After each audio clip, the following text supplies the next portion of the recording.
Adam, what's going on, brother? Byron, how are you, man? I'm chilling, man. I cannot Good. complain. How are you? I'm well. I'm well. I'm hanging in there.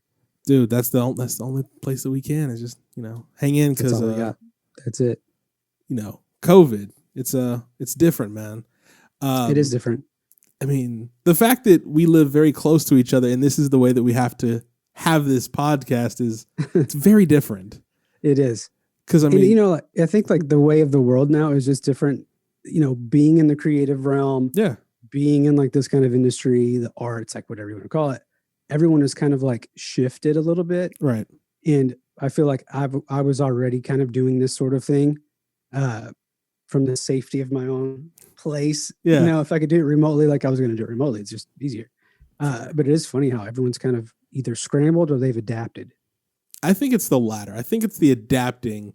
And it's weird because out of the adapting, we've all Mhm. kind of now changed our whole process of how we do things. It's more like, Sure.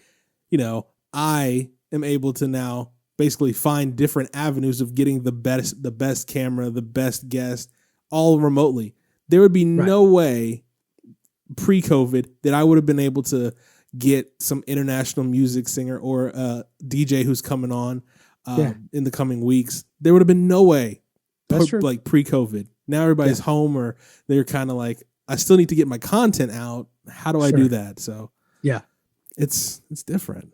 It is totally different. And I stopped. I did 7 episodes of my podcast, and COVID hit, and everybody kind of like went into this mode of like, okay, this is a good thing because we can do, Zoom concerts and like put our Cash App thing up there, make a tip jar. Like we can have a buddy of ours, Austin Leach, he's just freaking killing it when COVID was down because every night at 7 o'clock he had a concert with somebody. Really? And it was amazing. And you're right, it does free up a lot of margin in people's lives because we're not on the road, we're not in Deep Ellum somewhere booking a show, we're Yeah. not doing whatever. But it is the like now everyone's kind of scrambling for the now the scheduling, now the guests, now the kind of making everything work with the turnaround is Right. it's gotten a little bit different. It's crazy. One, I didn't know that you knew Austin Leach. Yeah. I went to school with his brother Taylor, and his No way. mom Susan was my Wow. PE teacher That's awesome. when I was like a little kid. So He's a small good dude. world. Yeah, super talented. Yeah. Oh, dude, insanely talented. But yeah, I think like now doing concerts like what he's doing, I mean, it gives you more time with your family, which you wouldn't have never got before. So you see all the celebrities, you're like, oh, I'm able to spend more time with my family, and then you're like, cool. And now that productions are starting back up, it's kind of they're slowly doing it and slowly kind of inching their way out, and you're like, is that really like the best thing? Is that really the smartest thing? Like to just not to go back to work, but for 8 months you had a lot of family time. You were able to be at home with your family and to relax and enjoy that time. Is going back on a tour where you have screaming fans. I mean, nothing beats that in a concert. Sure. Nothing. No virtual environment will ever beat having the energy of whether it's a UFC crowd, a boxing, any kind of professional sports, or even a music event. Nothing beats it. Yeah, I agree. But the time with your family, I don't know. Maybe I'm just different. Maybe I'm just weird. No, I agree with that. I think it's interesting for me. I've been a small business owner, own my own business, been freelance, whatever you want to call it, for quite a while. And COVID was a good thing for me. That really kind of like jump-started a lot of stuff for me that made a lot of things happen very quickly. And I was talking to my wife the other night, and it was just like, it's crazy because last February is when I kind of made the decision of like, if I'm going to do this, I'm going to do it all the way. And it was kind of hard. And then, not like, thank you, COVID, but like, I mean, the fact that everyone was stuck indoors now opened up this whole opportunity where, I would be getting a text message in the middle of a session of somebody being like, I need this right now. Can you do it?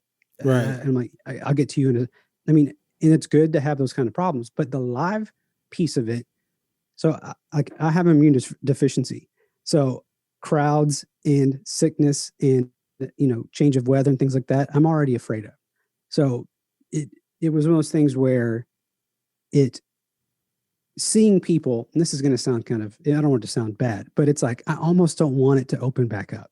Sure. It's like, just for the fact that like I was telling you before this, like I have my schedule. I take my kids to their in-home, very safe in-home daycare. And then I go and get my water with my mask and my gloves and my things. And then I go get my coffee through a drive-through. And then I come here and, everything is good here. But during that time, I probably took probably February through, I want to say almost July-ish. I don't know if it was that long. It was probably a lot shorter than that, but I kept my kids. So I have a 2-year-old and a 3-year-old now. My 2-year-old just turned 2. So that's a lot. Oh, very much I'm not so. a PE teacher. I don't know what to do. What am I supposed to do with you? Run outside. Exactly. My wife was working from home. It was all good, but we developed a new rhythm. So I kind of just paused, and I had a podcast before and had a lot of stuff going on with it. It was very shoot from the hip, but I really wanted it to be a lot more. But the fact that I was able to stop and just be a dad for a little bit, and I posted on my my Instagram that I made like a little video about like, hey, I know I had all this stuff coming up, all this music that was coming out, had a bunch of podcast episodes, but you're not going to get that from me because right now I'm able to be a dad. Yeah. And what I meant by that was like you're saying, family time, getting to spend time with them and like go outside and like, whatever. I didn't always have that because I was always going. And at the end of the day, I think we need that. And I think even like just as an individual, our bodies require that reset button. And, with talking to my wife, she works in nonprofit and has forever. And there's always an event. There's always a fundraiser. There's always a fun run. There's always it's just nonstop. And it's for, a very good purpose and for a good reason and for a good cause. And so we get up and do the things. It's all good. But, there's been moments with COVID stuff of being like, if it hadn't been for the mandate of like, you're working from home, like we don't want anyone in this office. We don't want anybody. We don't want to infect anyone. We don't want it to spread. We don't want all these things to happen. If it wasn't for these things, she would not have slowed down. Right. And I think that's a lot to do. I think that's a lot to say about just how things are in general, how we do not slow down. And it's not even about like stopping and like, smelling the roses and like, being one with the nature, whatever, but just the ability to connect has heightened because of like things like Zoom and things like that, whatever. But the at-home stuff, we'll never get this time back. And we've tried to make the most of it around here. And, when the kids did go back to their very safe in-home daycare, I was really thankful for that because I got my time back. Right. Which sounds selfish in a way, but like I am a one-man band. I am running the show. I know what I need to do every day. I'm cool with silence. I can be in here from 10 to 2 a.m. and I may get up and get something to eat. Yeah. And I may not. And I'm just focused, and being here with the COVID stuff is just kind of like, I need to take breaks. If not for anything else except for my mental health, is to be able to go sit outside for a second, regroup, rest my ears, and come back fresh. But I struggled with, watching the Austins and my buddy Jared, like all these guys were just on top of it. Like these young guns were just on it. I'm old, man. Like I've been in the game for a little bit, but like I turned 37 last year and I run with a bunch of 20-year-olds. So they can outrun me and I'm going to let them, you know what I mean? Sure. Like it's all good, but they were on it super fast. They were doing, the live shows, the podcast stuff. They were doing the Instagram lives, the Facebook, whatever. Every night they had something going on. And I struggled with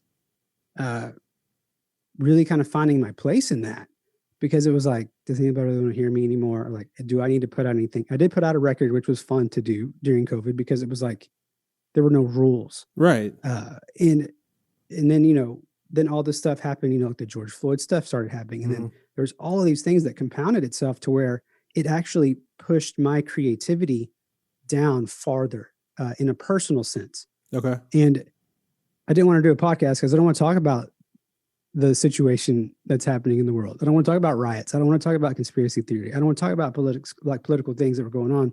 Like, I shied away from that.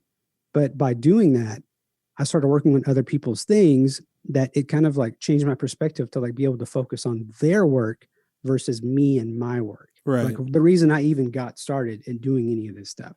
So, yes, there has been like a complete paradigm shift of just like the way things are. And like everybody talks about new norms. Like, I've never done anything different. Like, I've always been in this room. I've always had my same schedule. The only thing that's different is that I'm not going to the grocery store. Like, I'm not going out to eat. Yeah. I'm trying to be safe. But anyway, that was a complete, as Kanye says, a symphony. But that was a rant. But it was brilliant and poignant, and I enjoyed it. Because it honestly, I can speak for myself. Now, I do photography. I do the creative thing, not to the extent of you, but for me, like during COVID, I decided, all right, finally, let me figure out a way to transition all the things that I do, and I want to just essentially put them into an umbrella. I want to like officially make this like an actual business and run it as such. Right. And so, I get my shell corp created. I do all this stuff, and then as soon as it happens, because my greatest fear is that I work really hard at the job that I do, and I make enough money to have a decent living. We have house and all this other stuff. But my fear is jumping headfirst into business owner is so scary because now everything is on you. Health insurance, mortgage, all the money. It's not coming from somebody else. It's coming from your own hands. So you got to have a lot of gusto to be like, yeah, I can conquer this, or have something already lined up, or have funding or something. And to me, that's very scary. Yeah. So I think we were texting the other day that I was like, yeah, man, I'm full freelance. You're like, that scares me so much. Dude, so I'm like, it is. It's you're in the deep end. Yeah. And you're treading water half the time. And it's so, that to me, I like just open lanes of swimming, but that's the complacency of saying I'm okay here, but you can't always be okay here. Sometimes you just got to go out there, tread water, because then you'll be able to say, oh, well, I got this. Right. But it's that initial. Now, if it was just like I've said it before, if it's just me by myself, I am cool. I will go sink, like drown. I'll be good because it's just me. I don't have to worry about anybody else but me. But when I have like two little girls and a like family to worry about, yes, that is the scary part where I'm like, well, shit, I can't just be like rambunctious and like go over here and say, yeah, this is my move over here. I can just like invest, 10,000 in this and move this, and I can't do that. I got to be like very particular. I got to say, all right, this is my plan. If it doesn't work out this way, I got to slightly tinker. But if it goes anywhere outside of this, I'm fucked. And if I'm fucked, then now I've put my family and my lifestyle, my whole home in jeopardy. Yeah, that scares me because I don't want that, because I have been poor. I have been broker than broke. Can't like eating ramen broke, like for all meals broke. And I don't ever want to go back there because that scares me more than anything, is being so broke where you just can't afford anything. I get it. Yeah. And that's kind of, and really this kind of forced my hand to, because I've had normal jobs. Like I did the Apple thing with you for a bit. Yep. Like, I've jumped around. I think, I worked in the creative department for a church in Frisco, DFW area for about 5 years or so. And before then I was just a gun for hire for musician stuff, studio musician, church stuff, whatever. And that paid for our wedding. That paid for our honeymoon. It was all good. But like, I've never had money. So like to me, it's like, I don't have a degree. I don't have anything. Like I went to a little bit of college and I was in a car accident and had some stuff going on. And that's why I have immune situation now. But, I just had nothing else to go off of except for the fact that I was good at making music and making music for other people. Right. And I had a knack for all of that stuff. But, same thing, LLC, DBA, all that stuff. That's what's happening here. It's on now. The government knows where to find me, And, but it is that, I'm thankful for the fact that like my wife has a great job with flexibility, but also like having the support of someone being like, this is what you want to do since you're 5 years old, go do it. When else are you going to do it? And then it is kind of like that. Yes, you're treading water in the deep end. And I say that loosely because it's like, I have a couple quotes, and I don't have posters that I'm not showing you that, that are the really inspirational, but it is just like that. If you're true to your craft and true to your art, like money will come.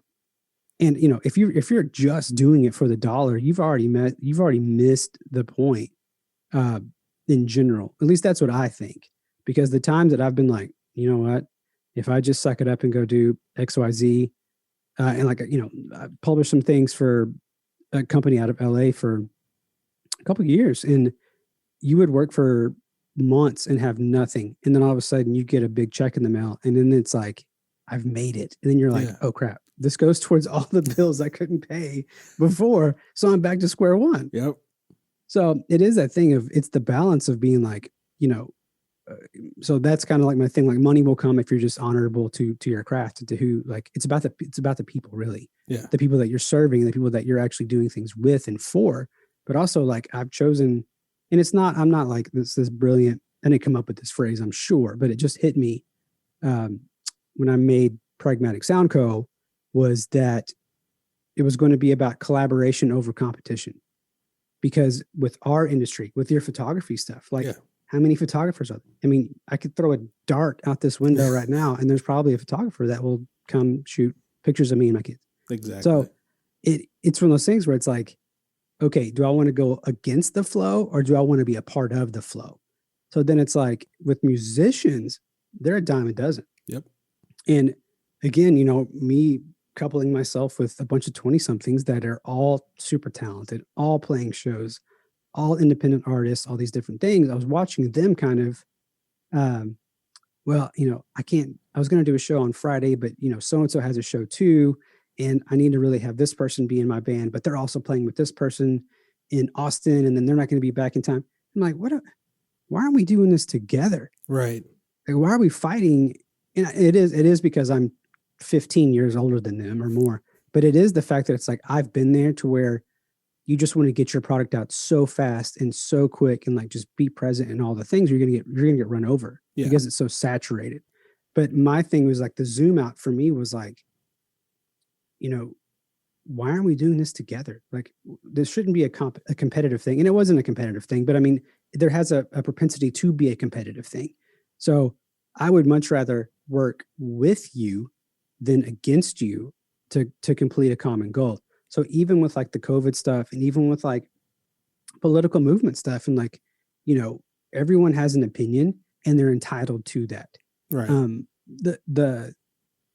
The depths of which you want to participate is totally up to you. But now that the repercussions is, once you open your mouth, the guns are now pointed towards you. Mm-hmm. And the same thing holds true, I feel like, with a lot of the art stuff, is that if I said, I don't know, like, John Mayer is the worst guitar player alive, which he is not. He is not. They would be like, wait a second now, Byron, let's take a look at this. It's like, why can't we just, it's all good. Right. And the way of the world is no longer that way. And so going back, I've kind of strayed, but like going back to the fact of just like being a collaborative member of society within your community, whether that be your creative community or your actual community, like, it's just so much easier to work together versus like compete against to get one another. And I think like the Observer Awards just came out, Dallas Observer Awards just came out, and like tons of my friends are on it. And I have nothing to do except for stand back and just like clap, because they did the work. It's all good.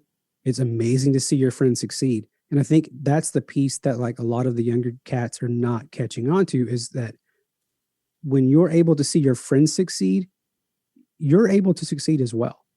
And with the work that they've done, you may play a very small part of that for it to come back to you as well. And that's like the whole thing that I was just watching. I was just getting very frustrated at like, I'm going to make this thing that will kind of break down the barriers of who's doing what when, who's better than who at what. Like, let's all just pool our talent. Let's all just like get in one room and make it a thing. And whenever COVID hit, that idea kind of went out the window because it was kind of like, well, now I'm back by myself. Right. So, you know, and I put the bat light out multiple times of being like, does anyone need help? And, you know, I offer my services to people all the time. I do a lot of pro bono stuff because, again, the money will come if I'm honorable to the craft and to the process. You know, that's amazing. I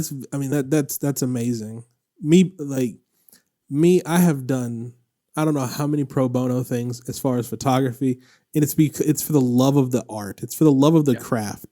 And when it comes to, I was having this conversation the other day about art because there's a new venture that I'm thinking about taking as far as art, and only a handful of people know. But at first, it was more like, in if I'm being true and honest, it was more like, oh, this can be a money grab because, you know, my friend over here, he makes X, Y, and Z out of, you know, doing his version of art, and me, I could do that too, and I could make the same amount. And so it kind of started that way, but then I started tinkering and messing around with it. And then I was like, oh, and I started having these other ideas, and I'm like, well, now it's more like, I think I might be falling in love with it. So money can be whatever. It'd be nice, but you know, it's weird that love relationship with money in the craft. It's like, if you do like you said, if you do it out of the love of money, it's nothing. I mean, everybody who starts music or art or photography or even like anything creative, it always comes from a place of love at first. Well, I can't say everybody, but most people. Right. When you pick up a piano, when you start playing a piano, or like when we hopped on Zoom, you were playing the guitar.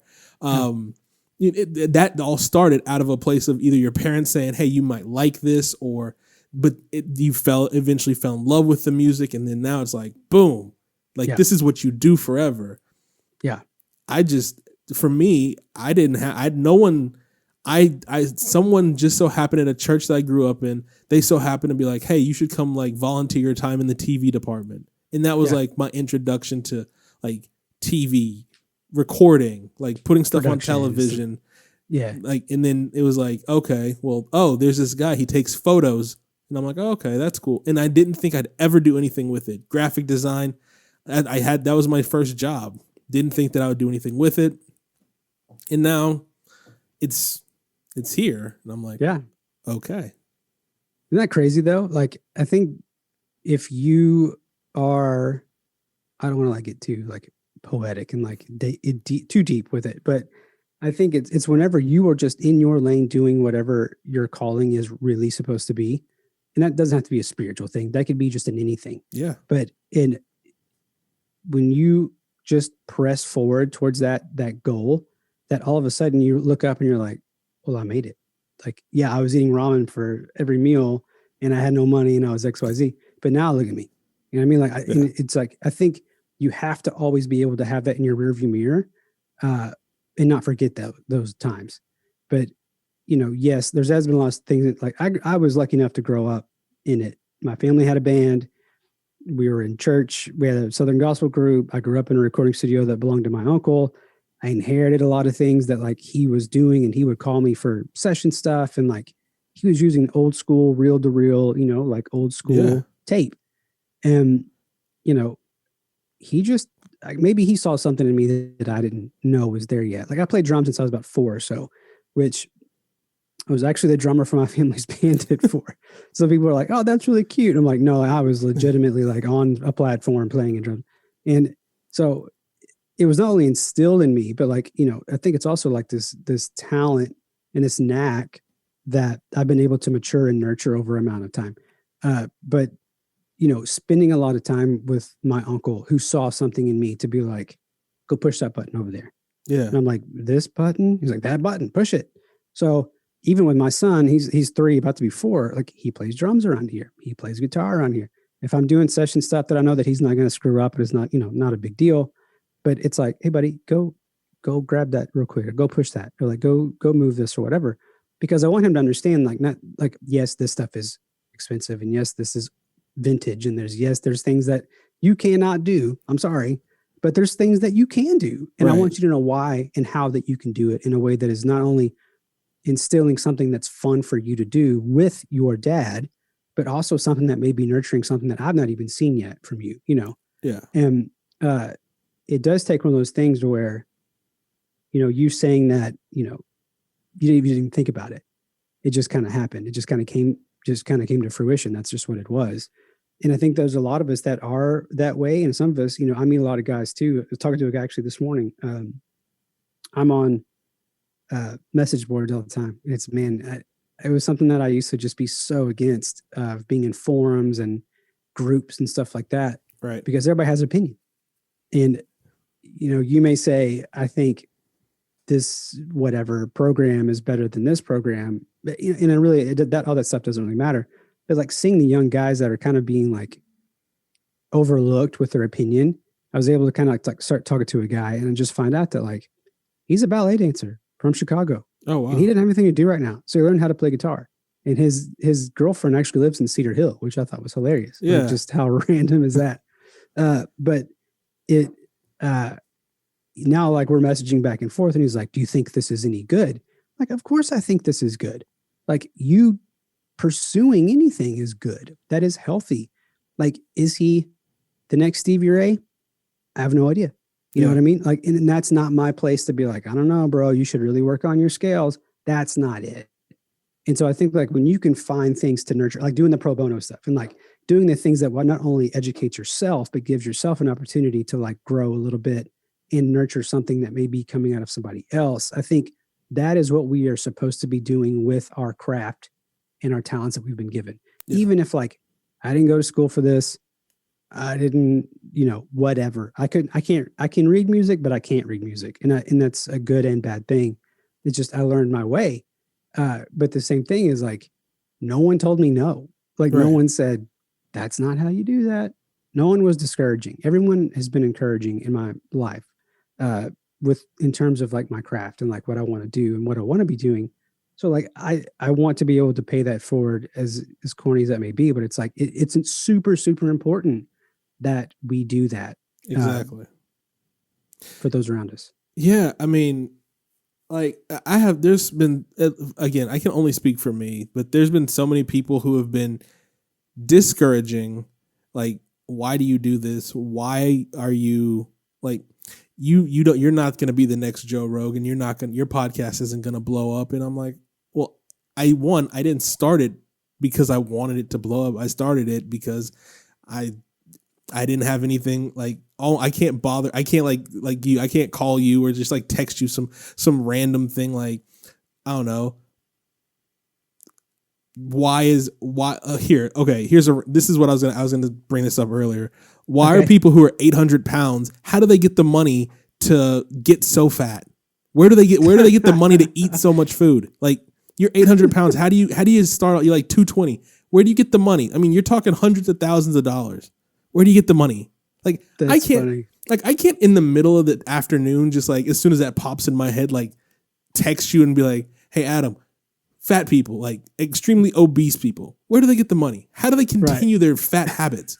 Because if I'm broker than broke, how do I can go to this grocery store, spend like $200 on food, and that'll last me like a week or two. Mm-hmm. Okay. But how do these people, like, I mean, you're 800 pounds. How do you filling yourself?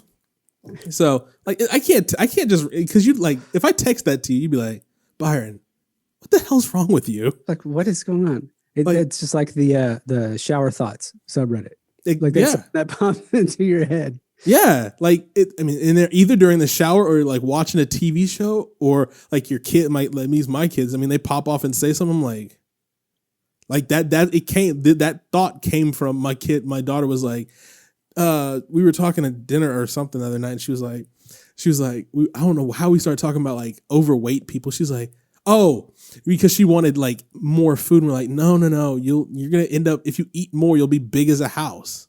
And she was like, there's nobody who's big as a house. I was like, yes, there is. There is somebody who had to physically cut the door off or cut the wall off and bring them out the wall to go to court. And she's like, what? I was like, yeah, he's like 900 pounds. She's like, no, there's no way. And I pulled it up. And then I was like, then I started thinking like, well, where did he get the money from? He's going to court. Where did he get the money from? So like, then it was like, oh, he's on disability and probably, getting government. But you know money. what? Like you say that I've never given that one single thought ever. Yeah. Not one time. I didn't think about it either. Never thought about it until I said it because my mom used to tell that to me and my grandma would tell it to me when I was a kid because I would eat a lot. And then, I was like, okay. Now at 33, that just pops in my head and I'm like, huh, okay. Where does this come from? Yeah. Like, I mean, but it's stuff like, but that it's like for me, back to what we were saying, like for me, that was my motivation was like thoughts like that. Mm-hmm. Who do I tell them? And I started writing them down. I'm like, well, I have a lot of these, so maybe I should just like make a podcast. Maybe I can get my friends on. Maybe I can just get like some doctors on or some like scientist. And I was like, oh, I mean, that'd be cool. I mean, it's not necessary. Just have it sitting around joking with my friends like we all used to do at Apple. And like, I mean, I do with like some of my other friends. It's just, you just sit back and shoot the shit. And you could do that then. Of it. Yeah. But now it's just like I sit down every week and, record these things, whether people listen or not. I don't care. I do them for me. Yeah. And that's the way I was too. And my podcast was really geared toward creative and it was probably more serious than it needed to be. But, I stopped after 7 episodes because it was like, this is heavy. This is too much for me. But, and I went and looked the other day because I'm a numbers guy. I hate to. Music business is like a thing where it's all by the numbers. So like I went and looked at, I'm like, I wonder what my podcast is up to. Like, I wonder what's happening. Yeah. And it's like, I'm doing pretty good. Like people are actually listening to this stuff. And I haven't made any new episodes. Who are these people? Exactly. Like who are you and why are you devoting so much of your time to listen to me ramble? But again, like I think knowing, and I love the fact that the Random Thoughts podcast, like that's perfect because you're right. Like if you're just like jotting stuff down, it's like we're on like what? Why has no one ever answered this question? Right. Like what? Who else may know something about this? And and I'm on the other side of the fence of being like, this is, the creative side of things is very different than like yes, I'll have those random thoughts, random ideas or whatever. And it's usually, I say them out loud on the couch late at night to my wife and she's just like, why are you talking to me? Like we're watching 600-Pound Life. Like, stop talking to me. Like, this is what I want. We're trying to veg out.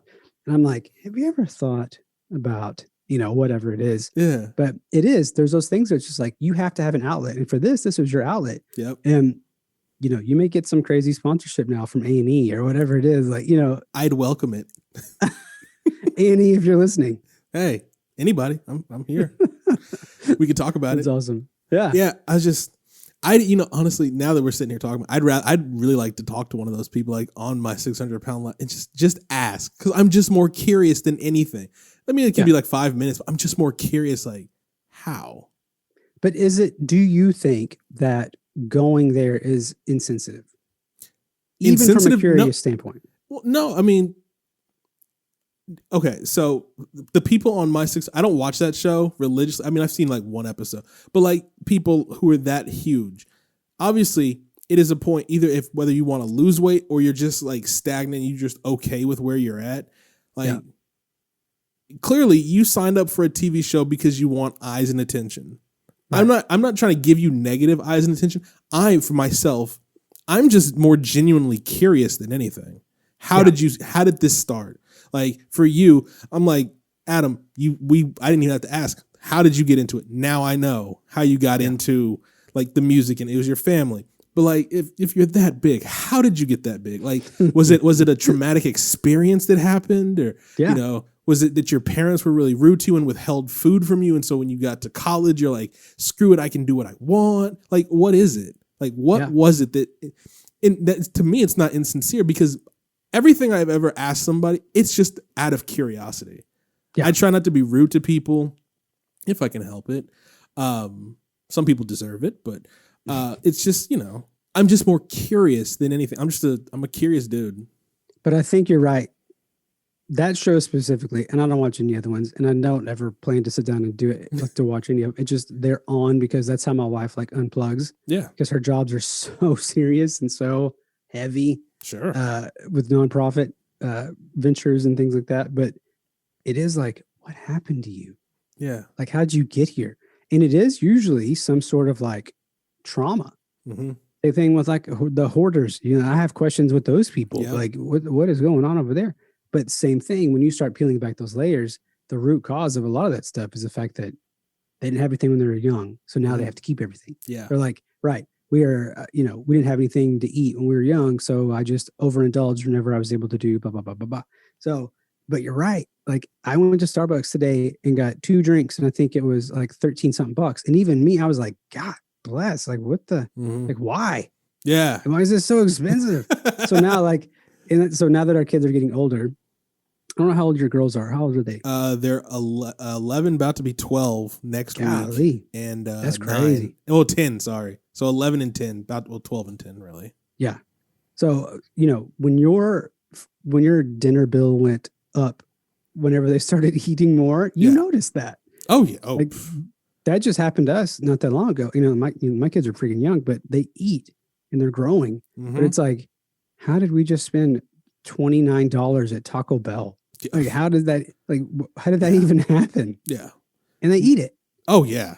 And it's crazy because, like, COVID has taught me, if you weren't prepared, obviously majority of the world was not prepared.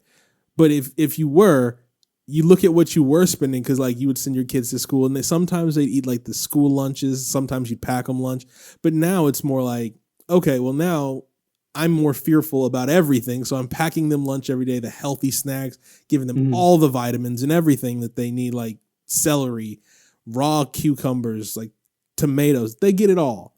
Yeah. But all that stuff costs money. So I can go to Trader Joe's and spend like $350 on groceries. And it's like, well, this is what we need. We need. Right. And it's like, okay, well, back in the day, I just buy like junk food, and it's like, it's been like maybe like $200. It's like, okay, well, this is a stretch, but like literally last week I spent $325 at Trader Joe's, and I was like, what now?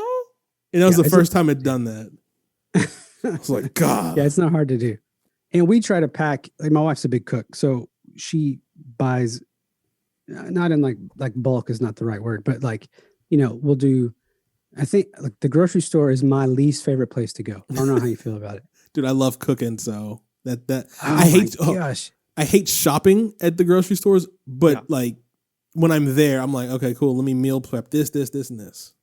No, I cannot stand it. And so she knows that enough to where like she'll go do her own thing and whatever. Yeah. But it's like, oh no. We don't get whatever the item is at Trader Joe's. We get our things at Trader Joe's, yes.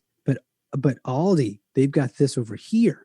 But what Aldi doesn't have, Costco has. Yeah. So now, but then sometimes, Walmart, if you hit a right Walmart, this one over here on this side of town is better than this one. So this one's going to have, so it's not a grocery trip of just like how it used to be when we were kids, and you go in, you go up and down every aisle. You want this, you want this, you want this. We're meal planning and being, according to whatever's going on for the week. Excuse me. But it's like, why are we going to 5 places? Why are we going to 5 places, man? Like, I can't do this, man. I'm not wired for that. Yeah, thank God for Instacart, because you can go hit up Central Market, have someone go there, have another person going to Sprouts. Somebody's going, but see, my only gripe with Instacart is that they can't pick out fruit to save their life, and really? Yeah. I mean, you specifically say, I want ripe avocados. I want them ripe. They will bring you either the hardest avocado that there is, and you're like, what do you think means ripe? Or one time someone brought me strawberries, and it had a white strawberry in it because it was moldy. And I'm like, perfect. Okay. And then I haven't ordered Instacart in a long time. And because this was a big thing on the podcast, was my hate of Instacart. But I ordered something from Sprouts, and the guy, because there's Sprouts right down the street from my house, and this guy tells me I wanted 2 cantaloupes. The guy tells me there's no cantaloupes. And I get in my car because he forgot something. And I drove there. And there was as soon as you walk in, 2 big bins of cantaloupes. And I said, okay, I'm done. Never again. I'm not ordering Instacart ever again. And I haven't. And now I just go to the grocery store, and now it costs a little bit more, but at least I get what I want in the right way. So. Right. It is like you get what you pay for. You trust that someone else is going to go make those decisions for you. Yeah. I've done it. I think I've used Favor for a couple of things. My wife used to travel quite a bit, but I'd be in charge of the kids and get them where they need to go. But I was really sick one time and like had my buddy come and pick them up and take them to school and like all this good stuff. But I was like, I physically cannot leave this house to go get anything. And my wife she was out of the state. So my parents are 2 hours away. So I literally had like no one to really like help me out. So I was like, Favor, I know what I'll do. So in my state of being ill and just kind of like tired and out of it and like whatever, I had used it for the very first time. So I had some kind of like coupon code or whatever. They got, whatever. But I was like, I want Gatorade so bad. Like I was just dying of thirst. And it's not Body Armor, the newest of the new, right? Yeah. I like that stuff. It's good. Delicious. But I put Under Armour in the I wasn't thinking clearly, nothing. So this poor, sweet lady, they text you back and forth. Right. It's like, I'm at the QT down the street. I just realized you asked for Under Armour. Am I at the wrong place? And I was like, is she stupid? Like, what is going on? Like, does she not know they can't do their job? I could have already been down there and come, I was just like, just angry. And then so she's like, is this it? And she took a picture of it and I saw that it clearly said Body Armor on it or whatever. And I was like, yeah, that's it. Just give me, whatever it was. So I don't even think this was pre-COVID, but the instructions, like whatever, I just like leave it on the door, leave, like go away. Right. And so I was like, I apologize because I was like, I clearly sent you on a wild goose chase because poor girl, like she could have been 19 for all I know. Exactly. I have no idea. I never saw her. But these people you're putting your trust in to be like, now this is my grocery order. This is what I want, and being particular about avocados and things like that. I mean, like those are some pretty major decisions that you have to make at the grocery store. And so with like Joe Blow, just like looking at an app being like, yeah, it's gotta be it. He just throws it in and takes off. Like some friends of ours, our buddy of mine, he was over here the other day talking about how he's young. But he started doing, I forget what it was, but it was kind of like an Instacart kind of thing. Okay. DoorDash. Yeah. And he's like, I love it, man. I'm making like, so much money doing it and whatever. And I'm like, so what's the process? So he starts walking me through it. I'm so picky with my food in general that I've never used it, but like, I don't want onions. I don't want pickles. I don't want lettuce. I don't want any of that. I want like the kids menu vibe of whatever we're getting. And I just have no faith that this kid's 19. I don't have any faith that like if he got my order, that he could go and get it exactly how I wanted it, and it would show up warm and like in a fashion that I was actually edible for me to grab the bag, go to the seat, hit the TV, and start eating my food. There's just no faith in that whole concept for me. So I will say that I use DoorDash a lot. The order actually goes to the restaurant, not to the person. The person, DoorDash. Okay. DoorDash so the DoorDash person just goes into the restaurant and says, I'm here to pick up an order for Adam. Then they already have the order ready because it goes straight to the place. They don't have to process anything. They don't have to tell anybody anything. They just arrive and then, So that's the restaurant's fault. If it's messed up, it is the restaurant's fault. Well, I feel so bad now. I razzed him pretty hard, so now I feel bad. But you educated me. Hey, there you go. See, this is what the podcast is all about. Education. Hey, education. Yeah, dude. I have ordered so many wings from this place called It's Just Wings on there. Mm-hmm. And man, like, talk about consistency issue. I don't understand how, because it runs out of a Chili's. I didn't know this, but it runs out of a Chili's, and like the one between the one that's like in Prosper, which is like way far up north, and then the one that's like way down south, the difference is astonishing. One is like super tender and perfect, and they get the fries just crispy. And then there's one that's over in the Prosper one, which is just disgusting. How is that happening? I don't know. I mean, obviously it's the people who cook it, but I'm just like, okay, whatever. So, but yeah, man, that's DoorDash is cool. I like DoorDash a lot. I'll give it a shot. Yeah, I may have to start doing it if things don't pick up for me anyway. So I may just go ahead and start. I'll sign up on the app and just see what it's all about. Yeah, I mean, dude. I mean, now speaking of pickup, yeah, we've talked about like I didn't even introduce you. I probably should have. Oh. I'll do that in the show intro. So listen to the show intro, people, about all the cool things Adam does. Anyway, but Adam is a super producer. Obviously, we've been talking about music. Yeah, like anybody who needs. Let me just say, anybody who needs audio or any sort of production, hit up Adam. Please. His Pragmatic Sound Co. Like that is his baby, and it is. I mean, dude is talented. Let's be honest. Thank you, man. Thank you. Yeah, dude. I appreciate it. Yeah, and it's I don't I never set out to be, but I would like to be that. Like, and if people need it, I'm down. But really, podcasts have kind of been. Well, the music's not bread and butter, really, but like the podcast situation kind of came out of nowhere where they're like, people are paying for bumper music or whatever, which is the music, if you don't know, that's before the show. Yeah. In the commercial break or after the show. Intro, bumpers, and then like outro, whatever. So I started making those and I just like pushed those out pretty quick and kind of even off of Fiverr, like you'd be surprised that people need, whatever. Talked to a guy today. He needs a drum track for a podcast. He needs 45 seconds of drums to go with something he played. And I'm like, okay, send it over. Yeah, I can do that. Not a problem. So, and that's just like, I've had to be nimble, through the COVID season and whatever. But even today, like we had a record come out that I've been working on with a buddy of mine, Bad Governor Bad. There's a plug for Doug. But, we've been working on this Halloween concept record, which is not in my wheelhouse whatsoever. And I want to talk to him quite a bit on my podcast, but my podcast is the Pragmatic Sound Cast, which is not,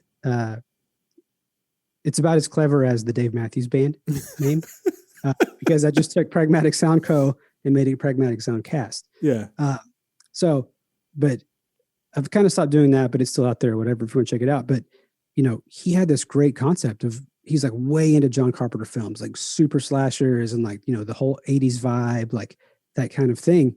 And he came to me with this concept and the way that he explained it to me, I was just like, I don't think I understand. Yeah. And then he sent me some music of it or whatever. And I was like, I'm starting to understand. And then he told me about the narrative of what he's trying to say and how he wants it to be like a series of movies, quote unquote, that come out that's really just music. And so this will be today is you wanted to release one for Halloween, but today is the second one that's come out. Okay. It's cool. It's a lot of fun to do, but I do anything from mixing and mastering other people's work to recording their work, to adding to their work, to doing things for commercials, to doing things for podcasts, to doing things for whatever the case may be. Even doing like graphics for people's artwork, for, doing social media pushes for people and kind of doing the marketing side. And that's kind of what the vision is like kind of long term is to be an all encompassing under one umbrella. Pragmatic Sound Co. can do all of these things for you. And, music publishing is a big deal. I worked for Universal for quite a while. And that was the thing that I was involved in was publishing. And, the MTVs and the, Fox Sports Southwest, like all those things all that music that you hear comes from somewhere. Right. So it was very cool to be kind of in that driver's seat of kind of being like, this will work, this will work, this will work, this will work, send it over, they pick it, they do it or whatever. But even my wife, she's really patient with me, but like I have an instrumental band called Daphne Blues. And I had that idea for a very long time, like since I was in high school.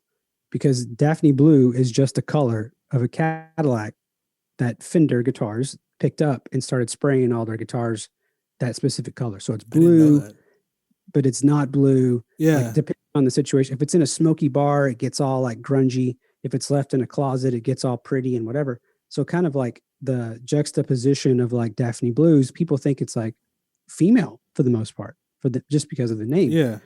But did a documentary for Mike Reiner from The Ticket, 19th and the Ticket that just came out. A friend of ours put it together and got to do a lot of music for it. But that was just for fun. And then, so going back, kind of piggybacking what we were talking about, just like when you're a hobby and like you're doing things for fun, but the moment you start getting a paycheck for it, you're like, whoa. Yeah. Like, what is happening? Yeah. Now there's pressure, right? So I was just doing all the Daphne Blue stuff. It was just B-sides of ideas that I was doing in the meantime of doing other things for other artists. So it kind of got picked up and got taken off or took off pretty quick. But it was one of those things where for fun, and I just posted it on my Instagram this week, but for fun, like on a Thursday night, I cut a 45-second little track and sent it to my publishing house. And it was already hit Spotify and Apple Music and all that stuff by Sunday afternoon. Wow. So it was like, wait, I didn't mean for that to happen. Like, I just wanted to see I just wanted to see if it would work. Right. And now all of a sudden everybody has access to it. It's out there. The artwork doesn't match because I didn't hire anyone to do it. It was just me in like Canva making something, whatever. Right. And so now that it's kind of spiraled, I've kind of kept that theme, but the idea was to stay kind of like, behind the scenes and kind of autonomous about just the fact that it's just a color, it's just a single graphic, and it's just instrumental. Yeah. Because I was on a label for a long time. I had Adam Thomas Roye record came out, and then I played all the instruments on it. It was fine. It was whatever, but it was too much work. So then I started doing work for other people, but that's how kind of like the Daphne Blues thing started. And so my wife was like, I love it. This is a great idea. We can mold it to all these different things. She goes to bed. And I had this epiphany about Pragmatic Sound Co. Of like, I had the name. I was already using it as a publishing company and I already had the name because I went to college for, I think, 2 minutes, maybe 7 minutes. I don't know. So one of my professors was talking about being pragmatic and like the act of just like, the way that he put it was just learning by doing. Right. Like doing the practical thing is being pragmatic. And so the way I learned was watching over my uncle's shoulder. The way that I learned how to play guitar was having one in my hands. The way that I learned how to play drums was just doing it all the time. So there's all these different things in my personal life that I've had to be pragmatic with. So I just made Pragmatic Sound Co. So I made an Instagram. I bought the URL. I did the G Suite. I had the graphic made. I did all this stuff. And then my wife wakes up and she's like, "You have a business?" I'm like, "Oh yeah, I'm going to talk to you about that. Sorry. I have this idea." Yeah. And she's like, and she was on my podcast, which she talks about it, which is funny about being, married or being a significant other of a creative person and how frustrating that can be because we're always down the line with what we're going to be doing. Yeah. And I'm like that anyway. But it's always what's next? What's next? How are we innovating? How are we re-innovating? What's the cool thing that's going to come out? What's the whatever? And that can be a lot for someone else that, I don't think about that because I'm the selfish creative, I guess. But it is just like, oh yeah, we started a business and now we're going to make it LLC and we're going to do DBA and we're going to bank account and we're going to have, whatever. And we just did. Yeah. And it's just been good to just take off and go with it. But, again, I do a lot of pro bono things because I want people to know how to do things right, which right is a very loose for me, but I want to educate people and I want to help people. And that's my big thing is like, even on my social media stuff, which, is at Pragmatic Sound Co. or at Daphne.blues on Instagram, is just, if you got a track that needs a guitar, send it over. I'll do it. If you got a podcast that needs a beat, I'll knock out a beat.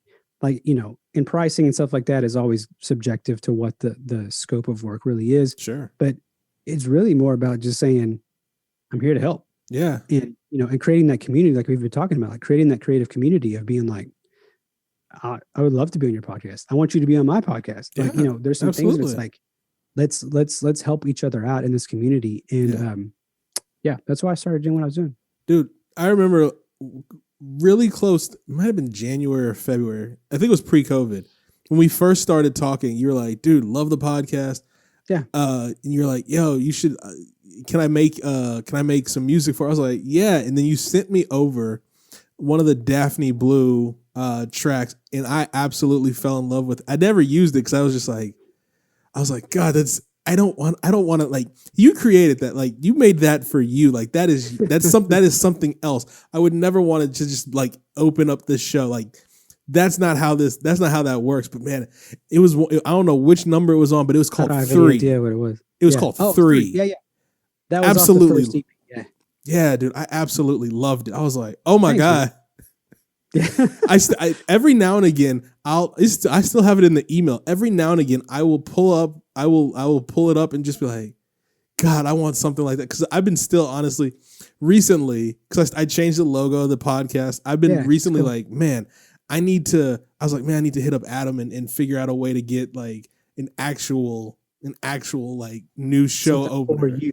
Yeah, something like that's like, it basically describes the show in music. I don't know how that's possible. I know it is, but I mean, I was like, but I couldn't use 3. You were like, yeah, go ahead, just use it. I was like, no, I never told you no, but I was like, God, I was like, no. You were always very nice about it because you're like, yeah, dig it. I think you asked what else did I have? Yeah.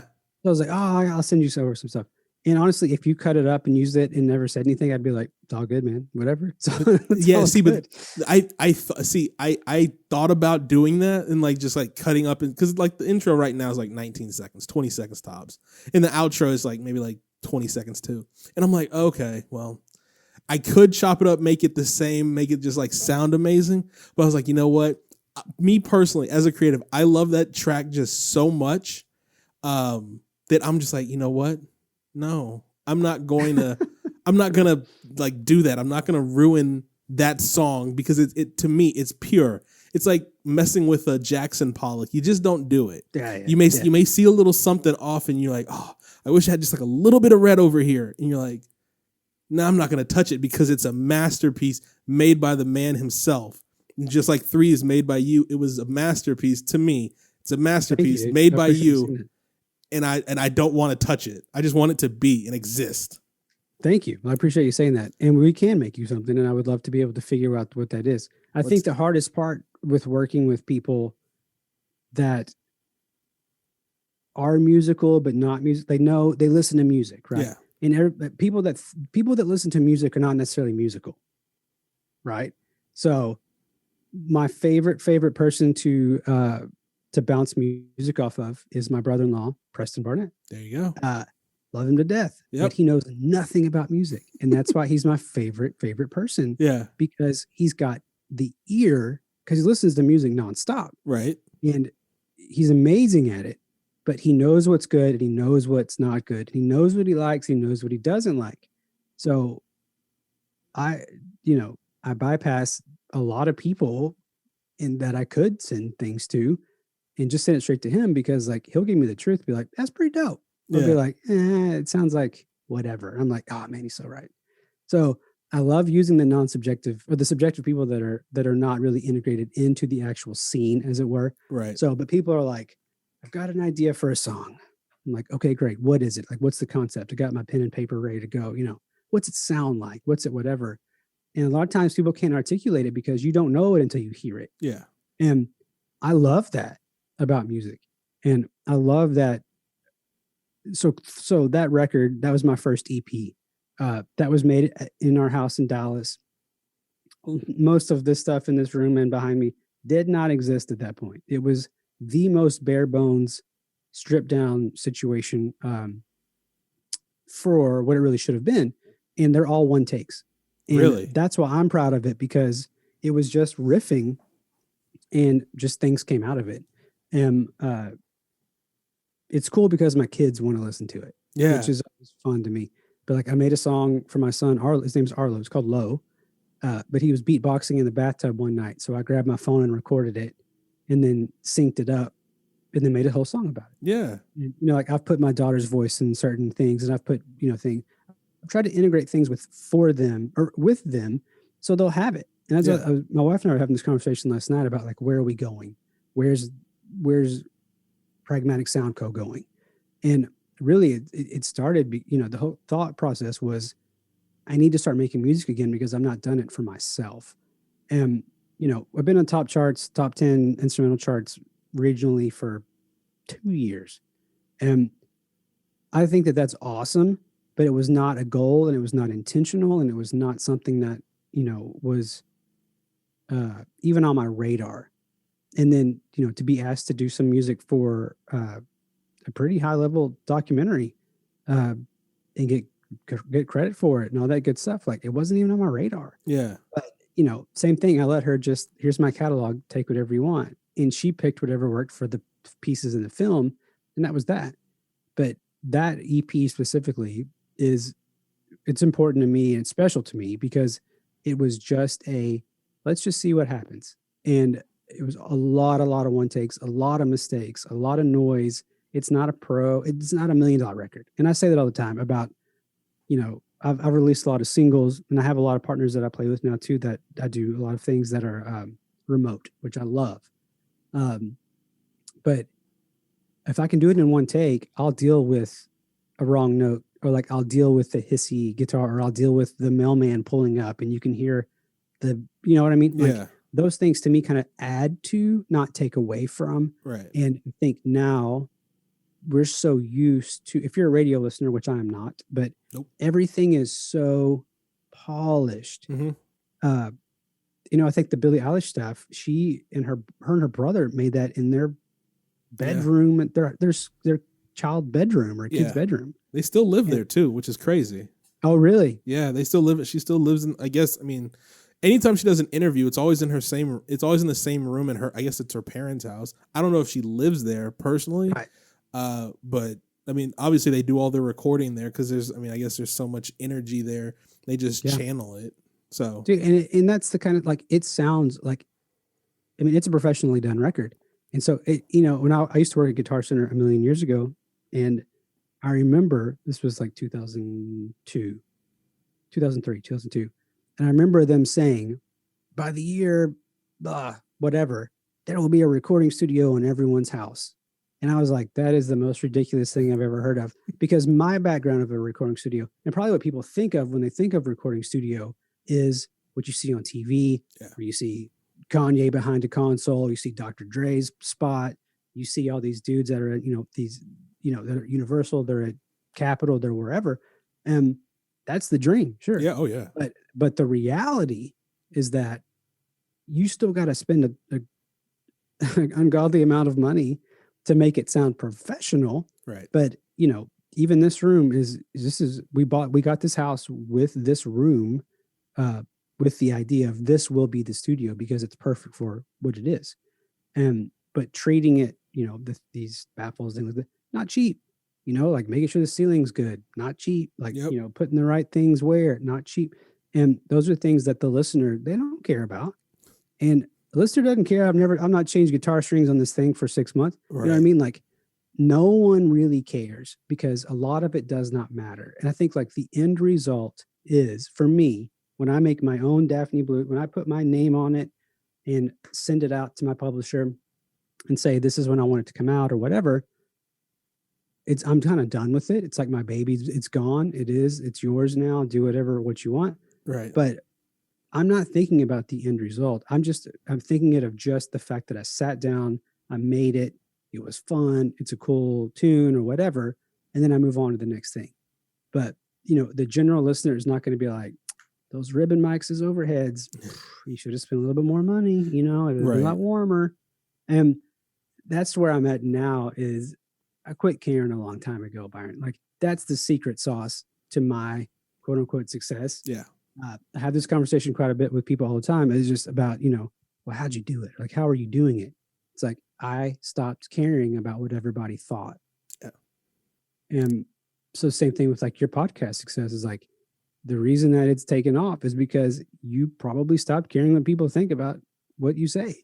I stopped caring about what people said about me, like me personally. Yeah, the words may hurt, but I stopped caring about what people say long ago. Yeah. Because it doesn't, I mean, it used to be where it would hurt me. And I have this very terrible trait that I still have it, but I've gotten better at it. But when someone says something that hurts me, I hold on to it and just like use it as motivation to one, prove them wrong, but then I go even a step further and I hold on to it because then later in life, I want to be like, yeah, you remember back like in 2002? Yeah, you said that I wasn't going to be shit. Yeah, fuck you. I'm better than you. And it's like, it's terrible. That aspect of it is absolutely terrible. And I actually had that conversation with somebody the other night. Somebody randomly, a friend of mine, called me after 5 years and hadn't talked to him in 5 years. And I was telling him, I was like, dude, we just didn't talk. We just kind of just like fell off, not out of like anything bad. Like we didn't dislike each other. It just, you went your way in life. I went my way. We did our own things. And now you just call me out the blue randomly. And I appreciate the phone call, the nice check-in. But, hey, it's all good. And I was like, but I had to explain to him, I was like, hey, just so you know, it's not because of X, Y, and Z. It's because of I just have this terrible trait. Like if people just like kind of write me off, I write you off and then I just hold on to it.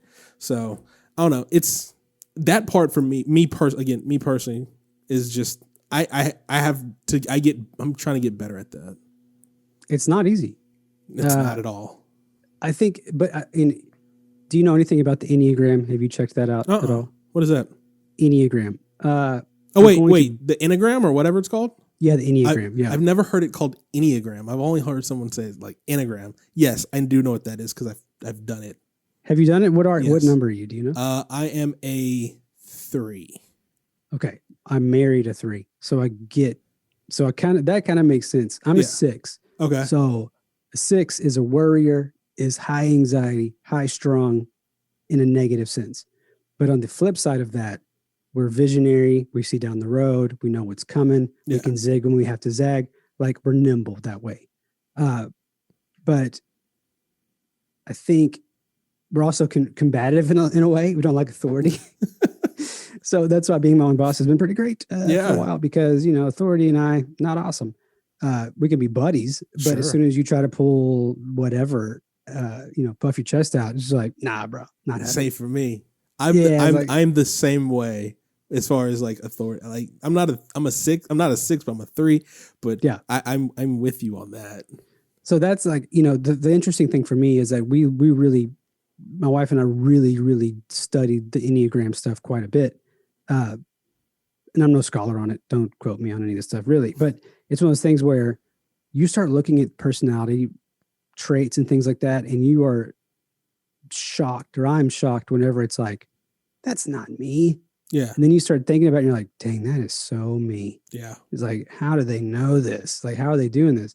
So even, like the authoritative piece or like whatever is like, I'm not down with that, and that makes sense. But I think there's a healthy and an unhealthy part of both sides of the fence of those things. But you being a 3, high level, super, on the go, always got a project, like you're competitive, but like healthy competitive and like you want to win. Yep. Like I don't have any of that at all, man. So that's why I'm glad like my wife, like she's the breadwinner. She does all the things like she does. Yeah. Like she is the champion in this house. Yeah. And I'm like, go get it, wifey. Like, go do your thing. Man. Yeah. Someone told me to do it, and it was honestly the only reason why I did it was because there was a meme it was like Enneagram memes on Instagram, and they're like, because they're like, what number are you? I was like, I don't know. So I had to do the test to find out, and then I found out, and then all the memes are like correct. And I'm like, okay, okay, yeah, I love it. It's been very interesting to like kind of to see our family. We've had some of our family members take it, and then like we've had, our friends group, they've all taken it or whatever. Yeah. But it's dead on for everybody. And it really is. It's funny because it's made it to where it's like, I kind of know who to talk to about certain situations that are going to be like, yeah, man, like forget that. Like, don't mess with that. And then you got like the other people I talk to that I need to be a little bit coddled a little bit and be like, hey, it's going to be okay. Yeah. Hang in there, man. Yeah. There's those, I love those. I love those like soft people. Have you heard of, there's this app, it's called, I think it's called The Secret. No, The Pattern. Have you heard of The Pattern? I have not. Okay. Tell me about the pattern. The pattern, it's this app. So I think it's based on like you type in your birthday, where you're born. I don't believe in like astrology or like all those stupid signs or anything. That's not my thing. But for whatever reason, that app, it tells you like hold on, I have to pull it up because I don't look at it all the time, but it sends me notifications all the time. So basically, like as soon as you like get it all set up, it'll tell you, let's see. It says like this thing that says your timing. Like I have one of mine is let go of chaos, and it tells you like the length of time that it goes through. And it's like my letting go of chaos is from June 19th through the December 19th. Don't know it. And it tells me it's time to let go of your need to rebel. Okay. Well, yeah, that's probably true. And so, I mean, it's like, connections of destiny. Like, I mean, it's just these random things, but like if I look back and I say, okay, starting in June, did I let go of some chaos? Not yet, but it still says I have 5 months left. So hey, man. I got time, but it kind of like breaks down things. I mean, it's very interesting. I have a few friends who are on it. It's very interesting. I'm like, okay, yeah, I'm going to download it. I like stuff like that. Yeah. I'm not into the astrology stuff either. There was a time where I would look it up and be like, it's not for me. And then sometimes it'd be like, how do they know that? Like, why are they reading my mail? Exactly. Like, how is that going to happen? But I think they're all that way, right? Yeah, I mean, but how is it that it's so like? There's an app called CoStar. How is that app? Like a friend of mine, Miriam, she asked me to download it. How is that app so accurate? I don't use it anymore, but it's like that's definitely accurate. Was it so accurate that you had to not use it anymore? Or like? No, when I switched to this iPhone 12, I just didn't. I set up my phone from new. Shout out! It's a beautiful phone. This Pacific Blue is very pretty. Hey. Yeah, when I switched phones, I just set it up as new and I just didn't download it. Yeah, but I never checked it anyway to begin with, so it just wasn't. It is interesting, man. There are a lot of things out there. I believe that there's energy. There's whatever. There's grounding and like all these different things, and I'm just not a kick your shoes off and go stand barefoot in the yard kind of guy to be grounded. I'm just not that guy. Yeah, and we've changed our eating habits and done some other things health wise here in my house since COVID. Yeah. But I'll go to a certain extent. I'll read certain things like I'll, whatever, but I don't need a quote of the day because I'm a Cancer because I was born in July, what I mean? Like, I don't need, but that is like, there's a lot of stuff out there that people get so into that same thing with like the 600 pounds. How did you get there? Yeah. Like what happened to you or what event occurred to make it to where your stars aligned to where now an app is not telling your thing. Exactly. Shout out. We're Cancer bros. Shout out. Are you? What's your birthday? June 30th. June 30th. I'm July 18th. So nice. We'll throw a party next year. Boom. I love it. But yeah, man, it's just, astrology, stuff like that. It's something else. It's not for me. But I mean, these apps like the Enneagram, the pattern, they're just accurate. I don't know. They are. It's very weird. It's weird. Wildly accurate, and it's become its own business, right? Oh, yeah. Like yes, there's Enneagram memes and there's Enneagram accounts, but like if you want a T-shirt that says you're an Enneagram 3 and like to whatever, like if you're not first, you're last, kind of, you know what I mean? Like to explain how competitive you are, like you want to be the last man standing. You can go buy that right now. It's all good. But even there's books. We bought my mother-in-law a book because she's a 1. It's just like she wants to learn all about it. It's like, well, here you go, dissect it, go learn, do all the things, and she swears by it. And it's been cool to see the transformation, to see kind of like how she understands herself better, which I think that's really, for me, that's how I used it when I was working a big boy job with tons and tons of people, was to get kind of used to like, okay, that's why you tick that way. Or like, oh, that's why you blow up at, whatever. Right. Or, that's why you don't say anything, is because you're a 9 and you're passive and you're laid back and you're chill and you don't have an opinion. You know what I mean? Yeah. But the real question, how we got to the Enneagram, I don't know. But the real question is, hey, that's what the show's about. But how do you think that people put stock, like their life stock, into I'm a 3. I'm a 9. This is now how I live my life, because I know a few people who've done that, who their whole world is consumed by them being a 6 or an 8. And you're like, and you can see it. And then you see kind of their personality morph a little bit and change, whether it's a good change or a bad change. You just see it change, and you're like, okay, well, I mean, one, don't let this little test dictate who you are and your personality. That's not who you are. Right. I mean, you are you. Now, right. whether it's but whether it's accurate or not, that's one thing. But if it is accurate, don't throw your whole life stock into, oh, I'm just this nice timid person. Like you said, I'm a 9. I'm just so timid. I just, I don't, hey, I knew you. You used to be like this rambunctious, like you used to talk all the time. Now you did the test and now you're timid because it said you were. Like, yeah. Well, and I think there are a lot of people that do. Okay, so I think there's a couple ways to look at it. People are searching for who they are. Right. There is still this looming question. Man, we're going deep. Buckle up. So there is this looming question, in that the age-old question of like, why? Why do I? Who am I? Why do I exist? What's the purpose? Yeah. Yes. Why do I exist? What's my purpose? What's my, whatever. So this existential longing to figure out who you are, to be able to be who you are. The Enneagram is just one of the many vehicles that people have kind of caught on to be like, oh, well, this is who I am. And yes, it can be like over sensationalized to be like I said, they got the t-shirt, they got the coffee mug, they got the quote on, Facebook, they've got the whatever. But I think that it's a useful tool to get a gauge for who you are and for who others are around you. Yeah. But there's the unhealthy and there's the healthy version of that. I took a class on it. This guy that I worked with at the church, just brilliant. Just blew my mind with head, heart, like, feeler, a thinker or whatever. He was able to dissect it in a way, and he drew it out on a big old whiteboard, which made a lot more sense to me to actually see what he was saying versus being like a number 1 through 9 or whatever. Right. But it is interesting to me how many people really do throw themselves into the deep end of just well, this is who I am. And, this is what's supposed to happen because this is the number that I am. Right. I think it's easy. It's all your approach. Everything I think in life is your approach. If you want to be negative, if you see the negative, you're going to be a negative person. If you're going to see, I'm naturally an anxious person. Just I am. Got panic attacks and all this, stuff I've dealt with for a long time, anxiety.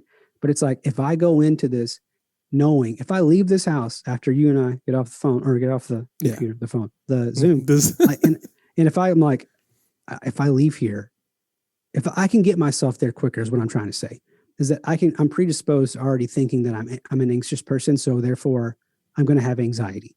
So same thing, like I was born a winner. I'm going to be a winner. So I think it's all about approach. 100% it's about approach.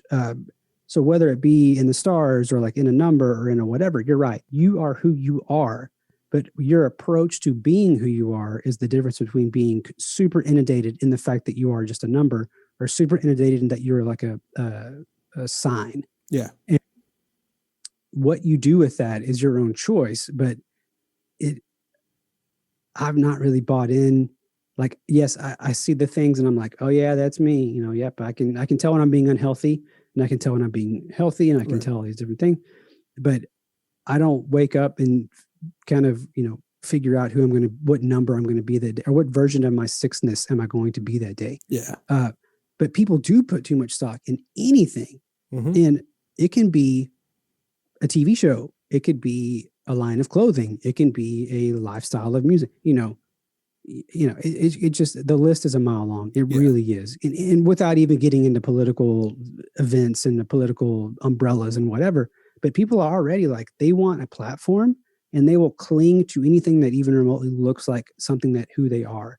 Like whether it be, man, I can only wear Yeezys, bro. Like 500s, that's where it's at. That's all I can wear. 350s are okay. But the 750s, you have that culture. Right. And, and then you've got like the music people that are like, oh, I can only listen to something in hi-fi. or it's like, it's at 40, it's at 44.1, not 40, not 48. I can tell.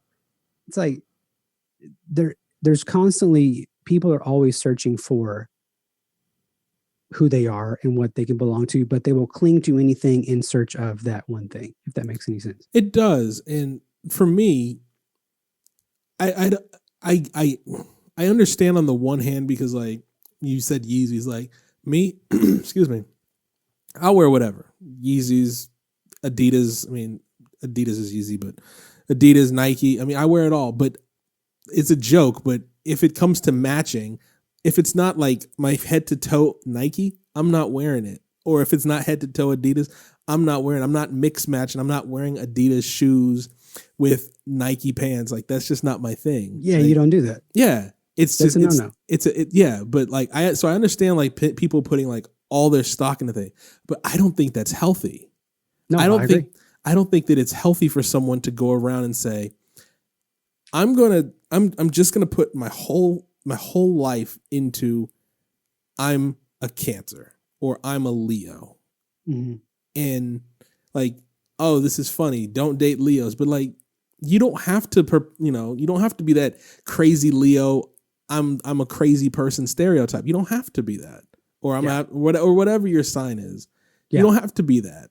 You can be whatever you want to be, and use that as a reference point. Like, okay, this is a good launching point. This is where we're at, and now this can help me either, like you said, I can be improve or I can just not. It's right. I don't know. Yep, I'm with you, and I'm the same way about. I have my own, neurotic things about brands and fit and like like clothing and things like that. That's kind of my weakness, unfortunately. Also another expensive hobby of mine. It's like, golly. Yeah. But it is like, collecting gear, like music gear and clothing and shoes and whatever. Yeah. But it is that like, oh, bro, you're wearing track pant, Adidas track pants with your Nike, your Live Strong hoodie. Like, come on, pick a side. Exactly. I criticize little children in my mind when I see this. Little kids running in school, like at my daughter's school, like they're running in with their little Under Armour hoodie and they got like Adidas pants. I'm like, oh, why did your parents let you leave this way? Well, it's sad, but my wife has now gone, like my son dresses himself now, which is great, but he's very particular. So he's very much like me. But good. I forget what he was wearing this week. It was wearing something. He was wearing joggers. It's all good. Sure. But he didn't like the way the drawstring was wearing. And I'm like, Bubba, those look like really uncomfortable. They look like big. And as soon as I put that into his head, he was like, I don't want to wear these. Too big. I don't like them. And so then I could hear my wife. She was just like, Dad doesn't want you to wear this. So let's go pick something else out. Like, let's let you pick it out. So it's like, it's not that I don't want him to wear it. It's just, I know how I would feel if I had to deal with that all day. Yeah. And then it starts becoming like, so he wears all Adidas. I think that's pretty much all he has. He has tons of Adidas, but then we bought him these red Nikes. He's on this color kick right now. Okay. So red, I mean, it doesn't really go, like he can't wear, his favorite color is orange, but he has these red Nikes. So in my mind, I'm like, don't wear the red Nikes with the orange shirt, man. Yeah. Come on, let's mix it up. Yeah. And he don't want to do that. So it is just like that. It is, we all have those like weird things that like I do this thing every night. I don't know. Do you lay your clothes out before the morning or you just get up and throw it on? I used to when I was maybe in my like late teens, early 20s, I would always lay it out. Now I just know the night before I look at the weather, and I say, okay, it's going to be like 37 in the morning. All right, hoodie. What now? Yeah, just weather. Yeah. What is this? Am I going like this hoodie, these pants? I just know in my head. I have a general outline of what I'm thinking. For the longest amount of time, will pick out everything, even down to my socks, and I'll lay it out. Oh, nice. Even a hat. Like if I'm going to wear a hat, I know what hat I'm going to wear. I'm going to wear an undershirt. I know what undershirt I'm going to wear. Like if I wear a baseball hat most of the time, trucker hat or whatever. But if it has a graphic, my shirt better not have a graphic on it. That's too much information. You know what I mean? That's too many billboards stacked on top of it. Right. But the point I'm trying to make is like I will stand in my closet and envision head to toe what I would look like like in a mirror or Yeah. like from an outsider's point of view, from everything. And it has plagued me for, I can't even tell you when. Like, I don't know when it started, but it did. And I think like it became like part of not an image thing, but it was like, I'm going to wear a denim jacket. It's got to be this fit and it can't be this color, selvage on bottom. It's got to be this. It's got to be this. So, but I do that now. Even last night, like I knew what I was going to wear today. Like I threw a hoodie on to take the kids to school because it was freaking cold. Oh, yeah. And I wore my beanie or whatever. But then it was like, okay, I know what I'm going to wear for the rest of my day. But I will wear this head to toe. Got boosts on, whatever. And I will wear this until I actually go take a shower to go to sleep. Yeah.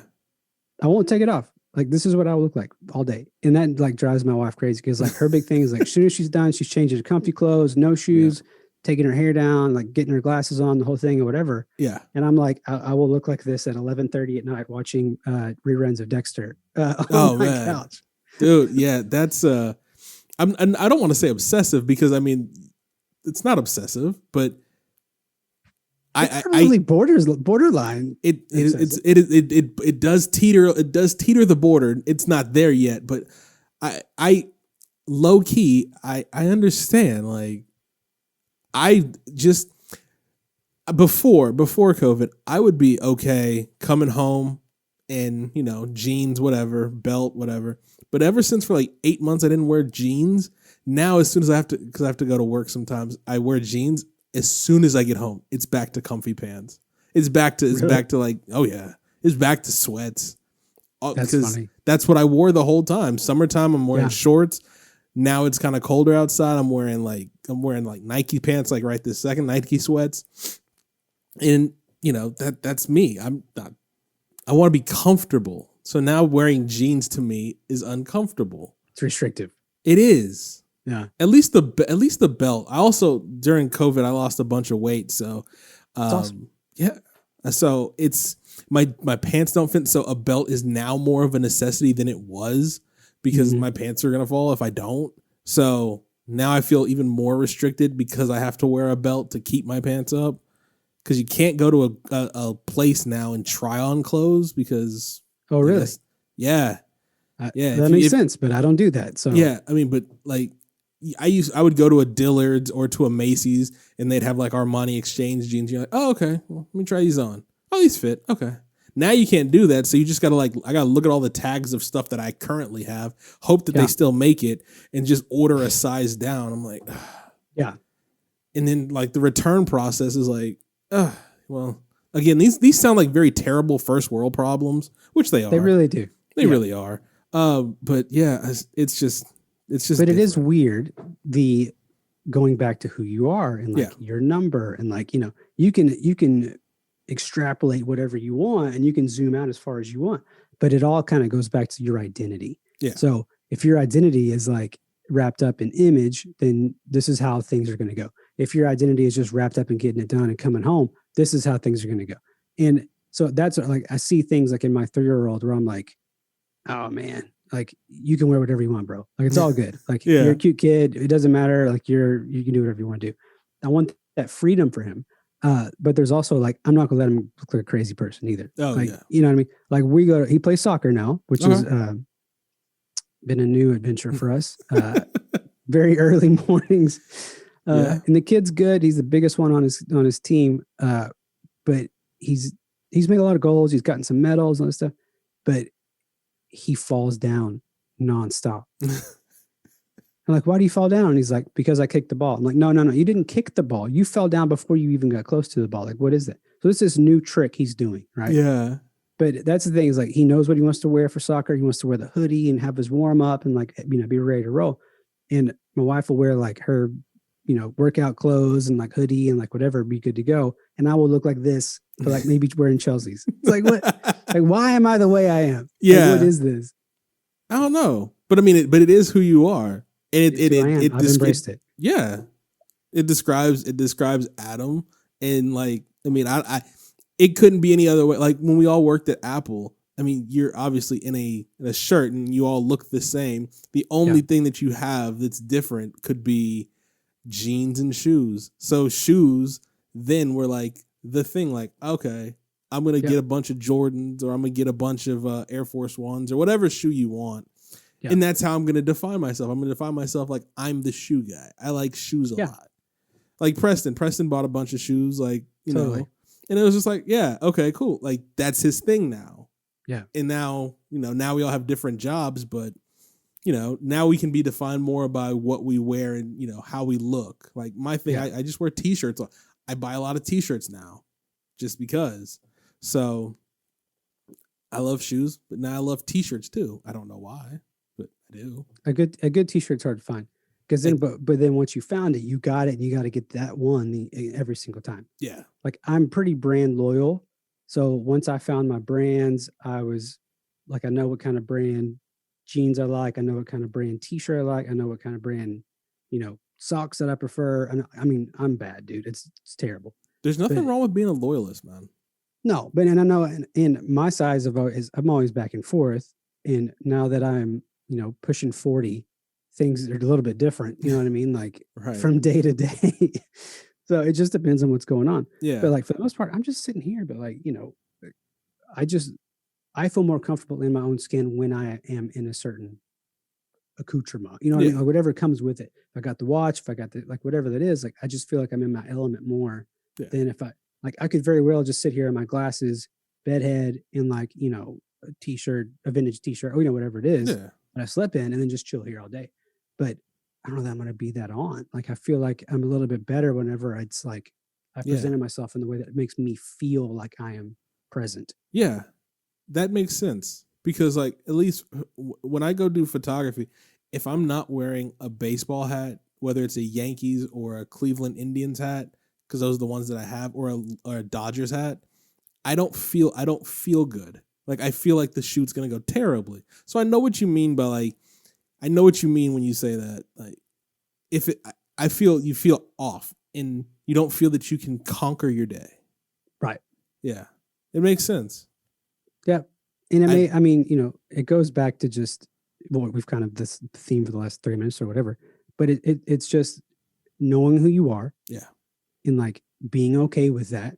And whether it's looking at astrology or looking at your sign or looking at your Enneagram number, whatever that looks like, those chemical makeup things are already there before we're even born, I think. Like before anything that ever happens in our decision-making process. Because like I even knew when I got my first pair of Jordans when I was in 5th grade, I knew what that meant to me, that I was going to go home and clean them every single day. Yeah. And I was going to, you know what I mean? Like there was already a thing.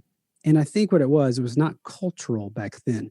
It was more possession, because I know how much money they were. Yeah. And this was in the early 90s. So I couldn't tell you how much a pair of Jordans were in the 90s, probably $75, $60, whatever. Yeah. But I know that they were like my prized possessions. And I had like the high top Air Force Ones with the Velcro strap. Like, when I got that, it was like, you don't wear those outside. Those are not outside shoes, man. Yeah. Like you don't go and play. But I understood the value, even today, like now in present time, it's not so much culturally so much what it is, but it's more like I understand quality over quantity, and I understand what it took to get to my hands, or you know, whatever, like, you know, this hat or whatever. Like I understand that it was handmade and it was XYZ and it was this, it was that. So I'm going to treat it a certain way. So and I've got hats that I won't ever never see the light of day, because I feel like they're too expensive, and I'll be the one that, or my kid will be the one that reaches up and like bends the brim with like ice cream all over their hands. You know what I mean? So, but same thing with like my collection of gear and guitars and whatever. It's like, it's quality over quantity at this point, but there's also this respect of, you know, bringing those things out, or it's going to enhance things a certain way. It makes you feel a different way than it would if you, whatever. For sure. And I've been all over the place, so sorry about that. No, you're good. I completely understand.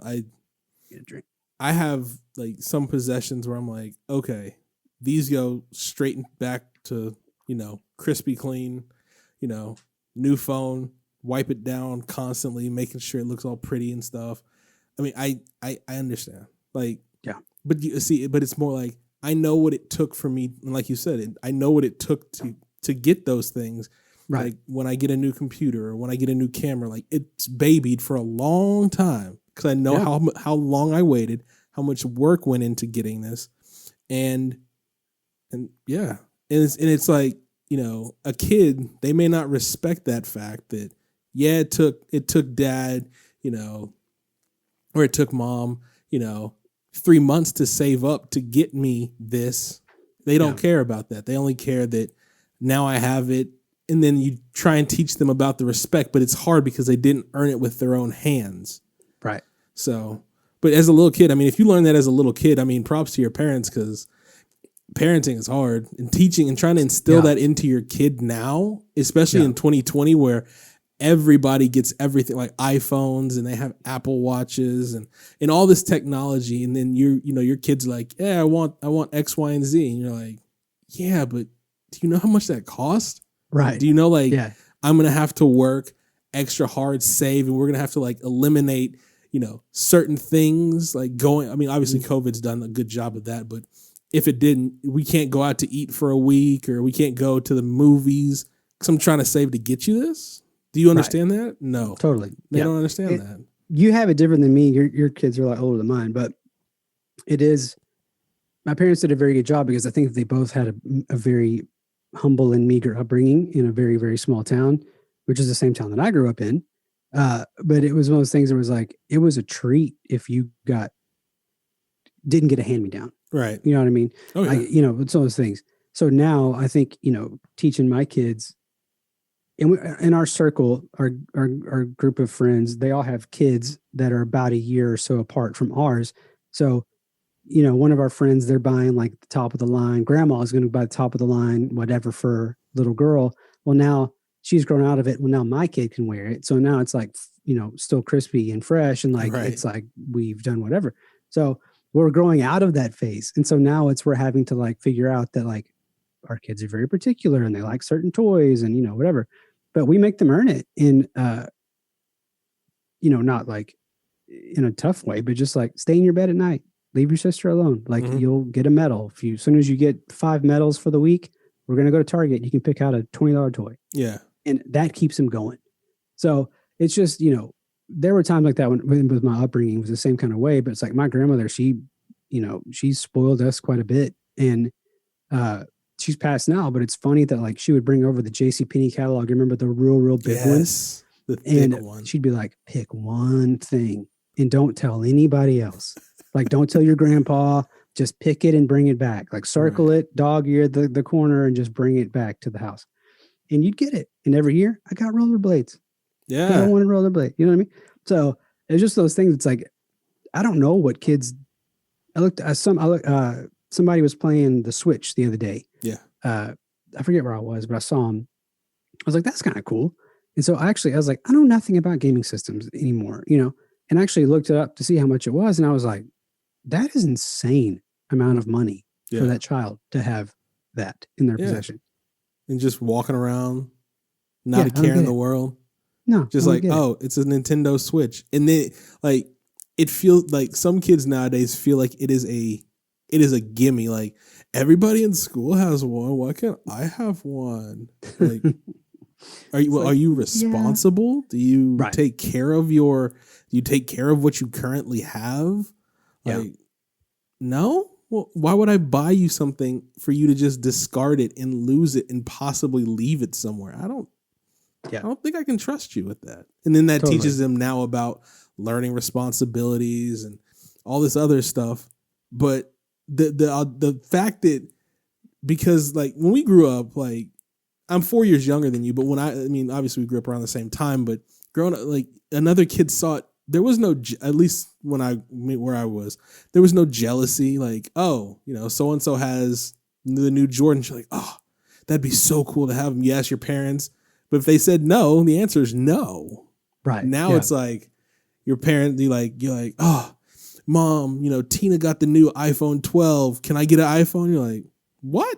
No. It's like $1,200. No. Yeah. What? But her parents got it. Okay. Well, can I have an iPhone 11? No. What? Where do you get this from? Like, what is happening? Like, why are you still asking for things? Like, no means no. Show me there that was you a can lot of earn that, it. you know, and there wasn't a lot of, I mean, super small town, you know, whatever, but there was definitely, and there still is, the upper class, upper middle class, middle class, you know, the whole thing. And I don't know, you know, I don't have any recognition of where I really was or my family was in that bracket, you know, where we fell. But it was, I always felt like I was a little bit behind the curve because all of my friends in school, they all had older brothers and sisters. So they would be the ones to be like, man, the Space Jams just came out. Why are you not wearing these? Or like, oh, you don't have those? You know, whatever the shoe was back then. But it is, I don't know that I ever felt, looking back at pictures of myself, you know, even as early or late, however you say it, but like junior in high school, and looking at what I was choosing to wear on a daily basis was like, it's shocking. But at the same time, it's like, yeah, but it was, you know, 1998. Like it's not the end of the world. Like everyone had baggy pants on. You know what I mean? Like there wasn't really a fashion, quote unquote. There wasn't a standard. There wasn't a whatever. Like, I don't even know a brand. Like if you like, it wasn't Hilfiger. Like if it's not Jinko jeans, or Polo. Yeah, or whatever. Jabot. If it wasn't a Jabot, if you didn't have the flap on your crotch, bro, you were not in the you were not in the crew. Yeah, and Coogee sweaters too. Oh yeah, dude, totally. Man. And I think I had a Color Connections sweater, which was so funny looking back because it was like, oh, that wasn't really. It must have been on sale at Mervyn's or something like that. Oh, sure. Because that was not something that my family was like trying to get me in. Yeah. But, you know, it's just interesting how times have changed. And I know that even now, my kids, when they are in their 30s, are going to see family photos of us all. And they're going to be like, why did dad dress like that? Yeah. And I'm going to be like, don't know. You know what I mean? Just me. Because who knows? By then I may be in my sweatpants phase. By I would hope so. You know, get a little comfort in your life, brother. There you go. You never know. But yeah, but it is just funny, man. Just the times are just totally different. Yeah, I can't say that enough. Times are totally different. Yeah. Well, dude, man, we've done almost hour and 45 here, man. Have we? Oh my goodness, dude! It doesn't seem like an hour 45. No, and I hope that this all makes sense when you run it down. I think it all makes sense. It makes sense to me. Like we were saying before we started, the whole Kanye thing. It's like Kanye and Joe Rogan. You know, it makes sense to me. I get it. Yeah. Will everybody else get it? I hope so. It's all open to interpretation, right? Yeah. This is just a conversation. It's just the conversation between me. But I hope a lot of people take a lot from it because we talked about a lot. I mean, I think we covered a lot of bases. I mean, we did a little bit of randomness, but I mean, for the most part, this has been one of my favorite interviews in the whole 64 episodes that I've done. Dang. This is one of my favorites. I'm not gonna lie. I appreciate it. Yeah. Well, I'm glad that you know, this is fast because usually it's like, yeah, man, you know, we'll get you on, we'll hook up or whatever, and then it's like months. And I think it was Tuesday. You're like, we should do a show, and I'm like. Okay, I'm available. Cool. Let's do it Friday. I ain't got nothing else to do. I got hours, man. Whatever you need. Yeah, and it worked out, and it was an enjoyably wonderful conversation. Because I mean, awesome. I truly did enjoy. Like I said, I'm not lying to you. It really is one of my favorite. Thank you, is one of my favorite conversations. We should do it again. Yeah, absolutely. Anytime, man. Anytime you want. Okay, everybody. Thank you for listening. Hopefully, you took something from it, and there you go. Adam, I appreciate you. Oh, tell the people if they want to reach out to you on social media, how to get in contact with you. Yeah, probably the easiest way. Social media is Instagram at Pragmatic Sound Co. If you want to check out the website, it's pragmaticsoundco.com. Not much happening there. You can kind of see the past things, kind of how it started was really just interviewing creatives in the DFW community and whatever. They were kind of telling their stories or whatever. Yeah. But now it's more gone towards the music aspect and the podcasting aspect and more of the creative, like actively creating. But yeah, and Daphne Blues is out there. If you are on Spotify, check it out. Give it a listen. Yeah, it's good study music. It's good chill music. It's whatever. It is chill. The band Camino, I am not familiar with their music, but they have a song called Daphne Blue. Okay. And that afforded me a lot of plays because people were mistyping. Yeah. It's Daphne Blues is me, and their song was Daphne Blue. So I ended up on all these playlists And quickly people found out that this is not what they want to listen to. But that's a fun fact. That is funny. I like it. To end on. But yeah, so any of those two places you can find me, and it would be awesome to connect with whoever is out there. Yeah. Everybody hit him up because, like I said, super producer, he does it all for you. Any of your audio needs, go hit him up, and he'll take care of you. Yeah, man.